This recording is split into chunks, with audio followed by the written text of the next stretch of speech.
humanity's greatest challenge and lesson to learn is to find that love within. We need that connection, so we ask for that connection, and then we're belittled. Your actions can also impact others because we're all connected. We are co-creating at any minute, in any given time.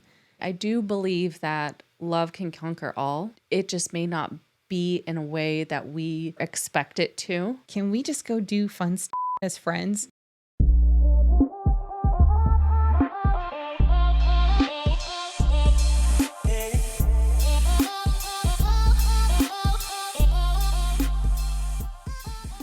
And welcome to Love Always Self. I'm Shyra. Hi, y'all. I'm Karista, and thank you so much for joining us on this episode of Love Always Self. Hi. So glad to have you join us. We are always grateful to have you as an audience, and we just really appreciate you guys tuning in on a regular basis. If this is your first time, please hit that like and subscribe button. We really appreciate helping us grow and reach other people and expanding our audience so that everyone can feel loved. Oh my gosh. And we definitely appreciate all of you, like she said. And speaking of appreciation, how are you doing? I'm great. I was going to add one more thing. If you are listening on a podcast, so on Spotify or Apple, please leave a quick review. Just a little 5 stars. It helps. It helps. It does. I'm doing well. Thank you for asking. I feel like today is has been easier than yesterday. Yesterday, I felt so anxious all day. Like, was ruminating, trying to go to bed, and so I didn't sleep well the night before last, and so today feels a lot more smooth and easier to manage. Maybe that has something to do with the temperature outside, because man, it was humid AF the past 2 days. Yeah, it was. And today it was cooler, and it's nice. Yeah, my hair likes to act accordingly to the weather.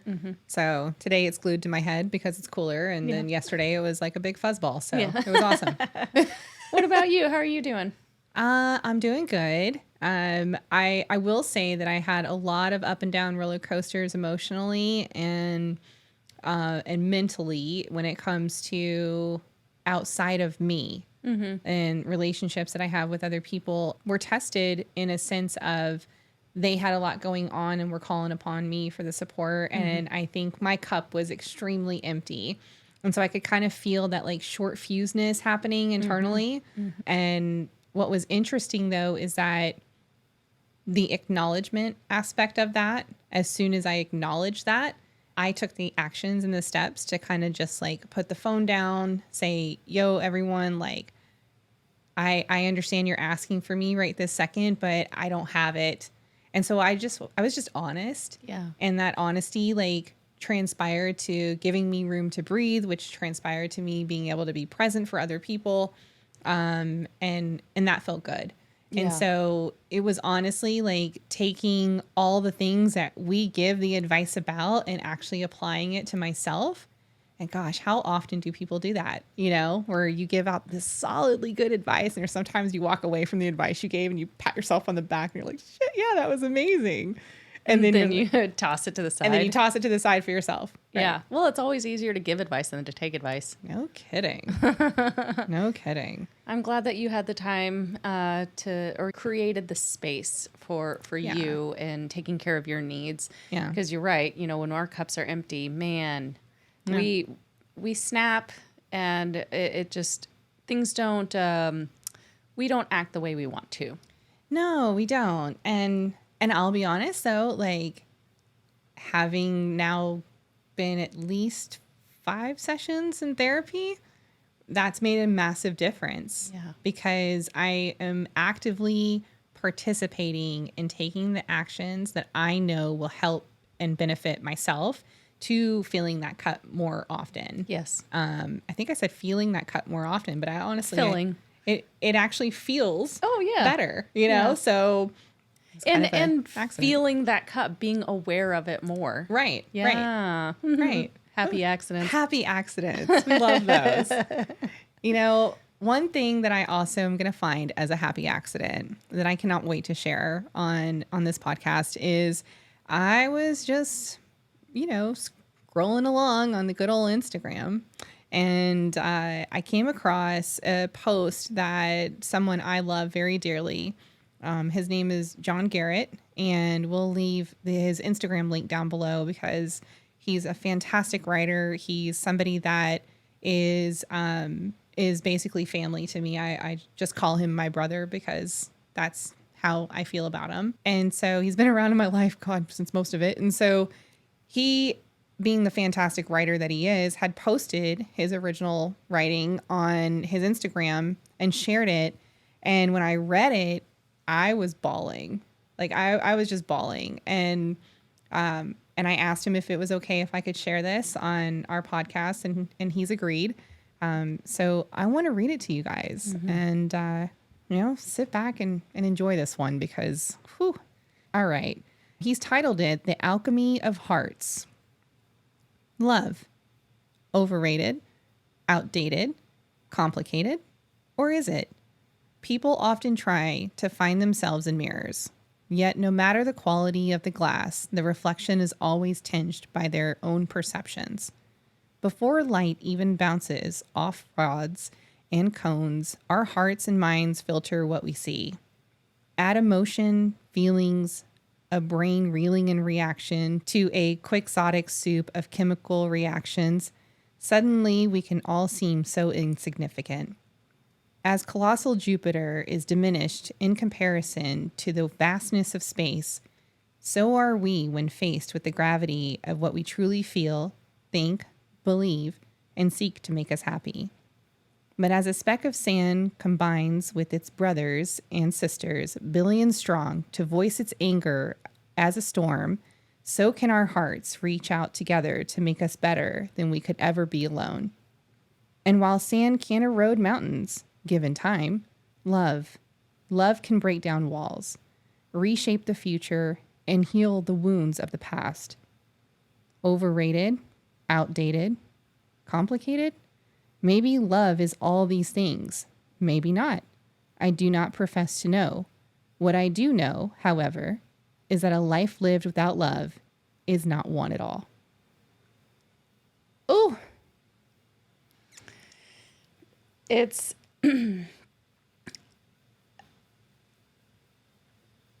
it's like there's not, like, you just have to sit in that for a minute and soak it in. Every time I've read that, including when you just read it now, I get goosebumps. Yeah. Yeah. It's very profound. It is profound.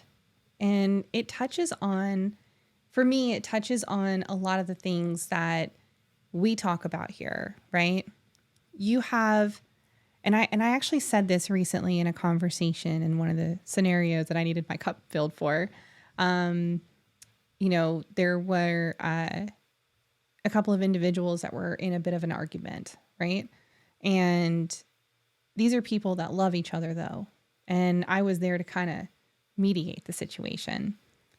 And I asked all of them individually, do you love so-and-so? And they're like, well, yeah, of course. And I was like, okay. Or do you love so-and-so? And they were like, well, yeah, of course. And I was like, great. So it sounds to me that when you're speaking to one another in that way, that maybe you have forgotten in that moment, or you feel separated from it, that there's love present. And how about next time one person gets heated, the other person remains calm? It doesn't have to mean that you don't have emotions. It doesn't mean that. But I think that the one remaining calm, or the one being the most quiet at that point in time, should just simply sit back and ask, do you remember that we love each other? Because that vibration within that question, within the remembrance that love is present in all things around us, and especially with the ones we are with 24/7, could just maybe bring the vibration of the situation up just high enough to calm whatever woes that were making you low down. And so I think about that when I read what he wrote, and I think of the filter that are in our minds, right? So I think I called it recently a thought funnel, right? A thought funnel, or no, what did I call it? I think I called it a translator. It's a brain translator where you are observant of everything around you all the time, right? And your brain takes on all of these thoughts and then it transcribes. And that transcription is processed through your past, even all the micro presents, right? Things that you've been through, traumas. And as you get older, it only increases and increases and increases because you got more life that you've experienced, right? And, and so that then translates into how you hear things, how you see things, how you say things. And so to me, we all have these translators. I think I have it even just with, I don't just think, I know I have it even just when I'm connecting with the guides, right? With what I'm understanding as a vibration, frequency, thought that I'm being given is translated and then spoken from me with that filter, right? Just based on the words that I'm choosing to speak in those moments. And so I do feel that regardless of my perceptions, sometimes we just need to be reminded that love is always here. It's always present. It's always with us. It's always within us. And it's not even external. It's just there, baseline, which I think is just so cool. So cool. Yeah. Yeah.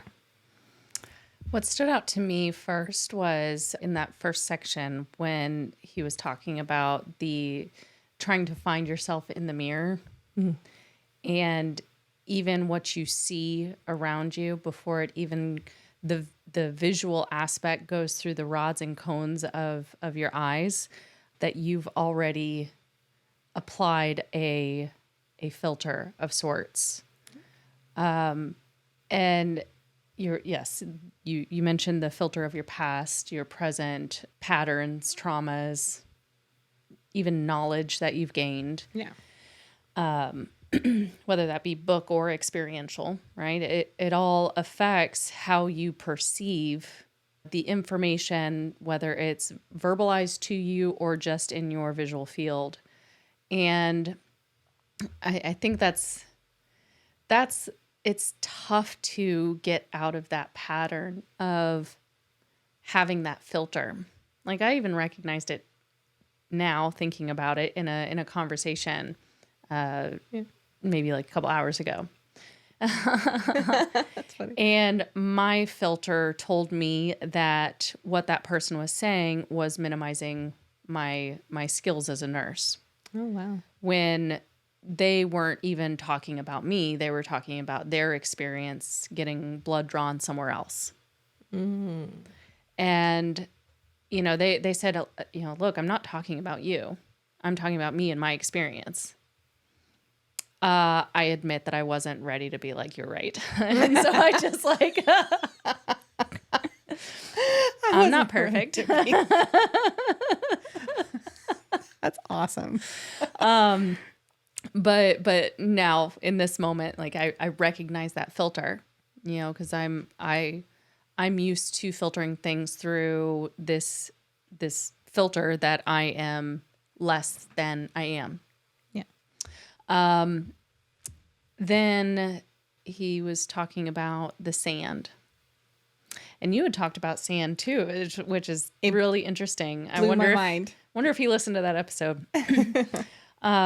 But the fact that one piece of sand can feel rather insignificant, but when we, connect with each other and build that community and that support system, it's never having to be alone.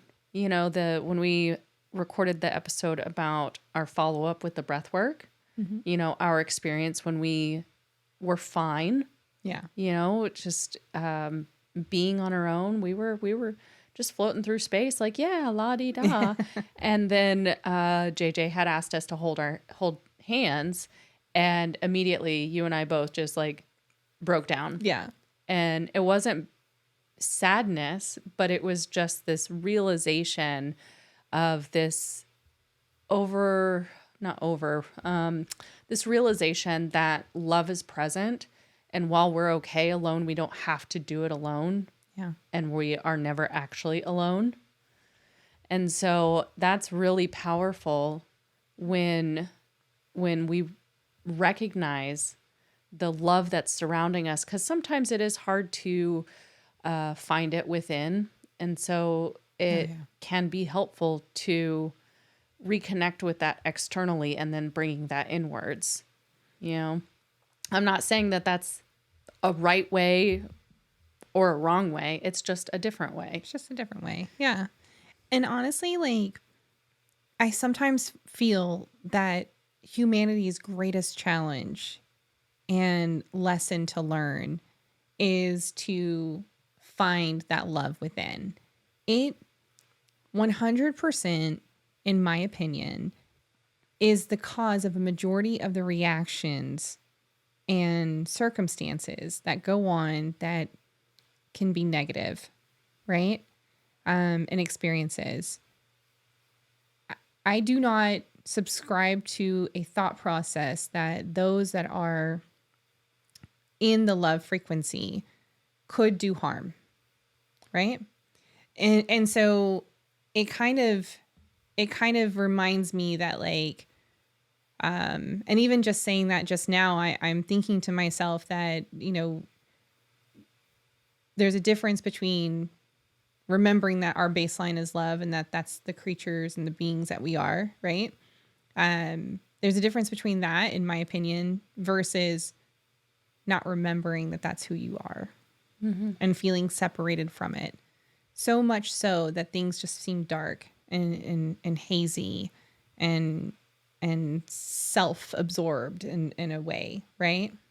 When we did the breathwork exercise, and it was almost like when we held hands after having our own individual experiences, like you were saying, it almost felt as if there was a remembrance, not only of the love, but of the connection to all, you know, and it was overwhelming. Yeah. It was like this, oh yeah. Oh, right. Yeah. And I feel like that has been more present this past week, just in the sense of, oh yeah, it's not just me, right? There's all these things happening around me. And sometimes I see it in my dog, who's very much pacing this room right now, when he just stares, you know, he'll just stare at me. And I'm like, you're upset because I'm not playing with you, but you need the connection. You know what I'm saying? And I'll remember it in moments like that. I'll remember it like when you and I were chatting and we were doing all this work related stuff. And I was like, can we just go do fun shit as friends? Yeah. And you were like, and your face lit up. And I was like, fuck yeah, she's in the same place that I am, you know, like, and I was like, connection. Yeah. In just that fine moment, you know? It's really fascinating to me, because the times that I feel the saddest and the most angry, which is always a step 2 of fear of some way. Yeah, 2 steps away from fear. Right. In those moments, I feel the heaviest, the most, not even grounded in the sense of good grounding, right? But like the most weighted down to the planet. And I'm reminded in those moments sometimes of this vibration that is just stretched so far away from the higher one that's considered love, that's just like pulled me into this space that I have forgotten, you know? And so I can only imagine when that stretch, so to speak, happens more often than not, you know, how it can just stay stretched, right? It loses its elasticity. Yeah, elasticity. You were getting there. Sounded words, it out. Words, you know what I'm saying? It makes me think of those times when you feel all alone in the weight you're having to carry. Yeah. And I recognize that sometimes those moments are the hardest to ask help in. Yeah. And part of that, I think, is because you don't know what to ask for help with. I do chalk some of that up to, personally speaking, everyone's unique in this experience, but I do chalk that up somewhat to what we've been trained is acceptable, which again is just us trying to reach community to be accepted. And isn't that like a catch-22? So much. Right? Like so much. We need that connection, so we ask for that connection, and then we're belittled for asking. Yeah. And we're not, we're called weak. Yeah. That's considered a weakness. And that's, I find that there's a lot more strength when there's two of you Right. holding the problem up versus just one. It's helpful. It is. We used to teach this in an average handle time training for call centers, for call center representatives. So the average time it takes to handle a call, right? It's just literally that easy, AHT. And in order to train the concept of it is we would take a few people and we would say, okay, 5 of you are going to go and you're going to hold up this plastic, lightweight, this plastic chair, right? And you're each going to just grab a piece of the chair and hold it up. Okay, you over there, you've called in sick. Step away and let go of the chair, right? You over there are taking vacation. Step away from the chair. And as somebody walks away, the chair, what is seemingly lightweight, being the light plastic, would get heavier and heavier and heavier for those left behind to hold all the weight. And so it was a really good way for people to grasp and understand that your actions can also impact others because we're all connected in the job that we're trying to do. And so I think that's a pretty valuable lesson, not just in an AHT in a call center circumstance, but just in life in general, that we are co-creating at any minute, in any given time, seen or unseen. We're all flowing with this, like the grain of sand that we call just sand, but that sand is not just made up of one speck. Would we even call it sand if it was just one speck? One speck? No, we call the collective of all the grains sand. The beach. The beach. When there's more than just the sand. Or the desert. Food for thought. Food for thought. I mean, it just like what he wrote is in such alignment with, so many of the things that we talk about, like you said at the beginning, and even like, again, the happiness study that was done. Oh, yeah. And the importance of connection in a life and how that's what really determines the level of happiness that's experienced. So he did a phenomenal job putting these ideas into words. No kidding. Yeah. I was like, well, I feel like he just kind of summed up our whole podcast. Yeah. Thank you for being here. I want to look at it one more time. I was like, do we even need to continue? I feel like he explained everything. No big deal. So when he talks about like the sand can move mountains over time, but love can break down walls.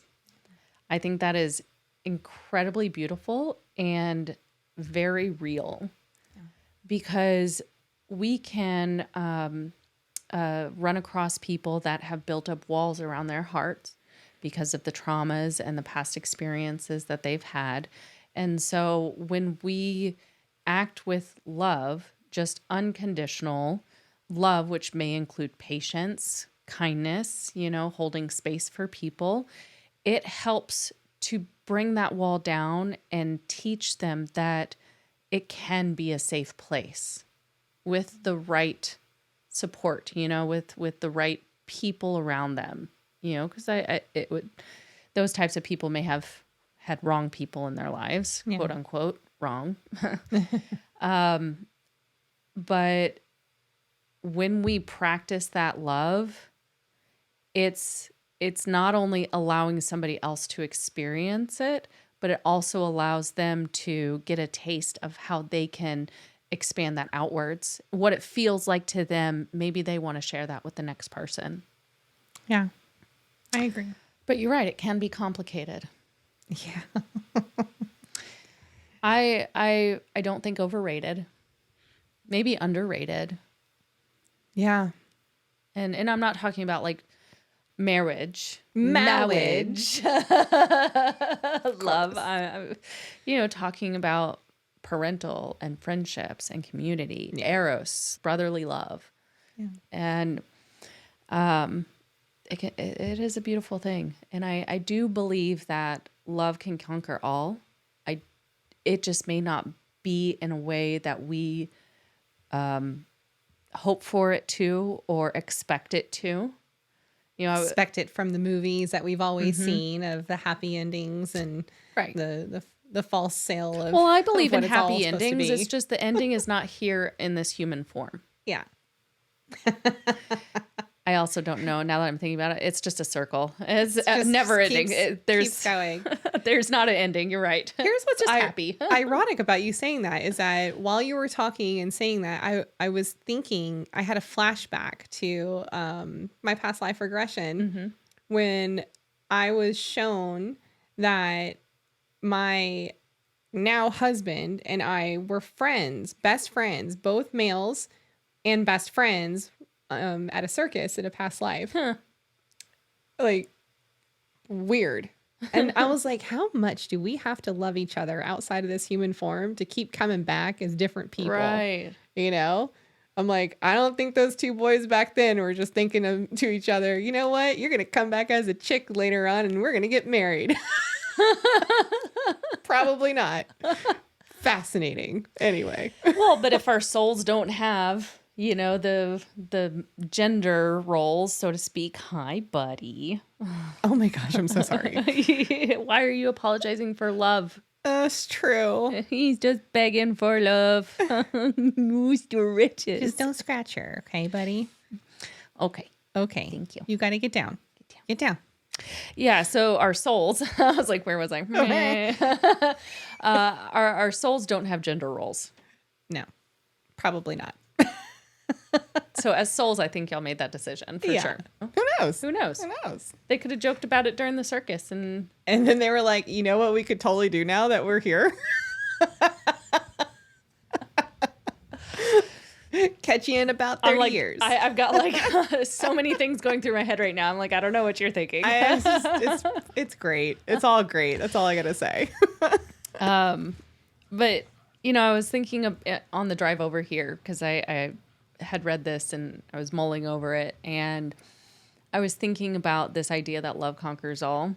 And I had like a couple scenarios pop in my head. And one of them is this idea, so if somebody was sick and, my love can heal them, well, it may not be healing the physical form. It may not save them from death, but they may heal a part of their soul as they're passing on. So that's kind of what I was thinking as far as like, it may not happen in the way that you're hoping as far as love conquering all. Yeah. Interestingly enough, I was watching this other content creator, and they were talking about how they were doing channeling, and they were talking about how from another being's perspective, hope is the greatest spark of our what they called Christ consciousness or source energy or whatever. And I found it fascinating because hope is one of my favorite words. So even if the hope is extended from a place of, I really wish it was like this, it's still hope in the right direction. And it's still such a beautiful and positive thing. And I think that that's so cool to just like even have a moment where you can be, God, I really hope that this is going to get better, because you're in that moment visualizing it being better. And just in that extension of visualizing it being better, you are creating, because all possibilities live and exist. And I think that's cool. I think that's really cool. So anyway. I agree.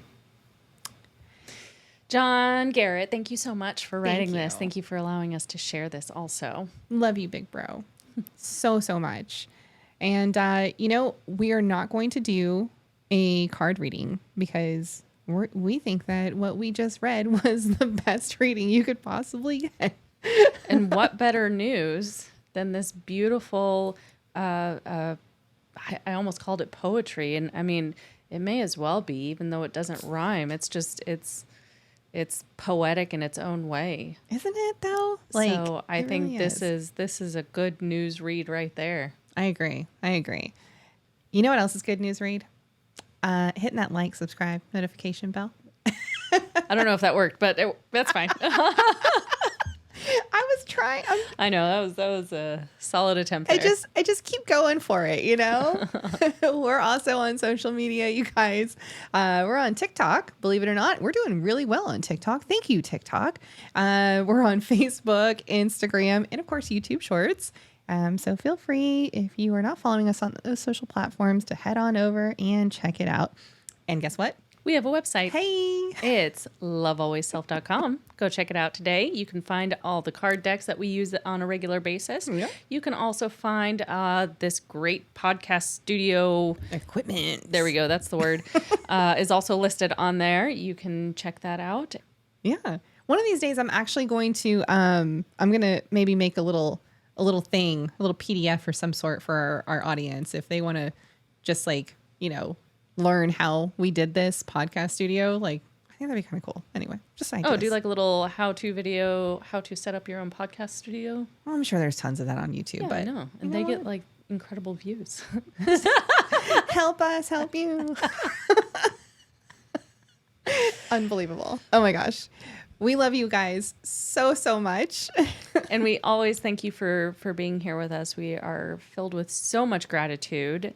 And don't forget to love first. Love last. And love always. Bye, everybody.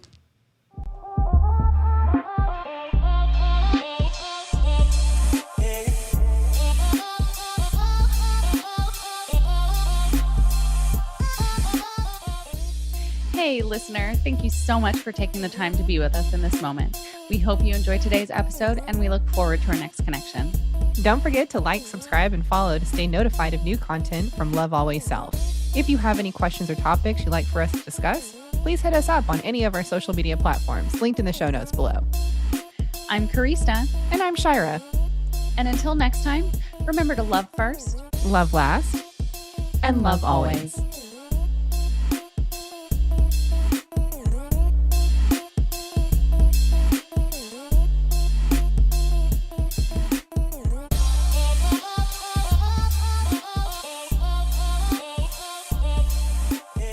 Love Always Self podcast is meant for entertainment purposes only. We do not make any warranties about the completeness, reliability, and accuracy of the information presented in this podcast. Any action you choose to take upon the information in this podcast is strictly done so at your own risk, and we will not be held liable for any losses and damages in connection with the use of our podcast. Any and all medical concerns should be addressed with a licensed healthcare provider, as well as any questions that may be derived from the information discussed in this podcast.